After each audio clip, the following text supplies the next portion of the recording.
portable, présenté en grande pompe, était appelé à devenir la vitrine de Samsung sur ces 10 prochaines années.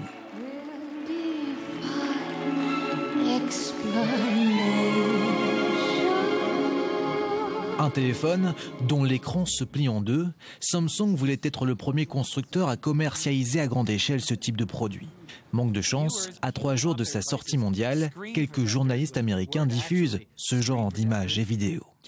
Après 2 jours d'utilisation du nouveau téléphone Galaxy qui coûte près de 2000 $, regardez ça. L'écran gauche est défaillant, il scintille.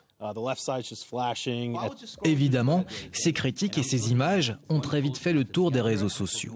Pour tenter de comprendre le problème de ce GSM, nous avons donc demandé l'avis de cet expert spécialisé dans les nouvelles technologies. Les problèmes rencontrés par quelques journalistes américains touchent principalement à l'écran pour lequel une pellicule qui n'aurait pas dû être enlevée a été détachée par eux. Ils pensaient qu'il s'agissait d'une simple protection, d'un film protecteur de l'écran, comme on en trouve parfois. Malheureusement, non, c'était un composant réel de l'écran. Résultat, la sortie mondiale du Galaxy Fold vient d'être postposée pour une durée d'au moins 1 mois. Et ce n'est pas la première fois que Samsung éprouve ce genre de difficultés.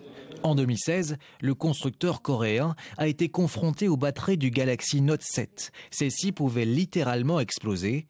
La réputation de Samsung en prend un sérieux coup. Samsung s'est vu obligé de retirer l'appareil de la vente et de détruire les stocks existants. Ça a coûté une fortune à l'entreprise. On parle de 8 milliards d'euros peut-être comme facture de l'opération.